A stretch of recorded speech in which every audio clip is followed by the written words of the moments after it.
Hello guys, ഇന്ന് നോമ്പ് 9 അല്ലേ. ഇന്ന് ഞാൻ ഉണ്ടാക്കാൻ പോകുന്നത് എഗ് പബ്സാണ്. അത് നമുക്ക് ഉണ്ടാക്കാൻ പോയിട്ടില്ല. ഞാൻ ആദ്യം തന്നെ ഉള്ളി എടുത്ത് ഒരു 4 ഉള്ളി ഞാൻ മുറിച്ച്, അത് കഴിഞ്ഞിട്ട് തക്കാളി കുറേ എടുത്തിട്ട് 2 മതി, അങ്ങനെ മുറിച്ചിട്ടെല്ലാം കഴിഞ്ഞ്. അതേപോലെ ഞാൻ കുറച്ച് ക്യാരറ്റ് എടുത്തിട്ടുണ്ട്, അതിൻ്റെ പച്ചമുളക് എടുത്തിട്ട് ഞാൻ മുട്ട ബേക്കാൻ വെച്ചിട്ടുണ്ട്. ആ മുട്ട പുറത്തെടുത്തിട്ട് ആ മുട്ടേൻ്റെ തൊലിയെല്ലാം കളയുന്നതാണ്. അത് കഴിഞ്ഞ ശേഷം ഇങ്ങനെ കട്ടാക്കുക. അങ്ങനെ മസാല എല്ലാം ആക്കിയിട്ട് കഴിഞ്ഞ് അതിൻ്റെ 2 സമൂസ ഷീട്ട് എടുക്കുക. അത് കഴിഞ്ഞിട്ട് അതിലേക്ക് മൈദാപ്പൊടി തേക്കുക. അത് കഴിഞ്ഞ ശേഷം നമ്മൾ നേരത്തെ ആക്കിയിട്ട് വെച്ച മസാല ഇടുക. അതിൻ്റെ അതിലുള്ള ഒരു മുട്ട എടുത്തിട്ട് ഇങ്ങനെ വെക്കുക. അതിൻ്റെ 4 സൈഡ് നല്ല ഇതിൽ മടുക്കുക. അതിലേക്ക് മടുക്കം പോലെ ആ മൈദപ്പൊടി തേക്കണം. അത് 4 സൈഡിൽ തേച്ചിട്ടായിട്ട് നമുക്കിത് എണ്ണയ്ക്ക് ഇടാം. നിങ്ങൾക്ക് കാണുന്നുണ്ടല്ലോ, ഞാൻ ഇതേപോലെ ചെയ്യാം.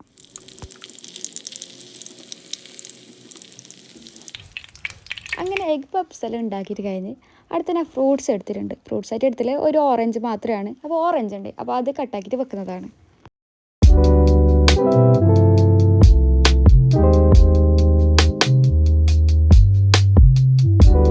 അൽഹംദുലില്ലാ, അങ്ങനെ 9ാമത്തെ നോമ്പ് നല്ല രീതിയിൽ കഴിഞ്ഞിട്ടുണ്ട്. അപ്പോൾ നിങ്ങളെ നോമ്പെല്ലാം എങ്ങനെയുണ്ട് ഒന്ന് കമൻറ്റിൽ പറയണേട്ടാ. ആദ്യം തന്നെയാണ് ഈത്തപ്പഴം തോന്നുന്നു, അതെൻ്റെ സർബത്ത് കുടിച്ച് അതിൻ്റെ ഞാൻ ഉണ്ടാക്കിയ എഗ് പപ്സ് കഴിക്കുന്നത് നല്ല ടേസ്റ്റ് ഉണ്ട്. അപ്പോൾ നിങ്ങൾ ഇത് മസ്റ്റായിട്ട് നിങ്ങൾ ഇന്ന് പോരിൽ ട്രൈ ചെയ്ത് നോക്ക്. അതെനിക്ക് എൻ്റെ കമൻറ്റിൽ പറഞ്ഞോക്കെ എങ്ങനെ ഉണ്ടെന്നല്ലോ. നല്ല രസമുണ്ട്, പ്രത്യേകിച്ച് ഒന്നുമില്ല. അപ്പോൾ നിങ്ങൾക്ക് ഈ വീഡിയോ ഇഷ്ടപ്പെട്ട ലൈക്ക് ചെയ്യുക, ഷെയർ, സബ്സ്ക്രൈബ് ചെയ്യുക.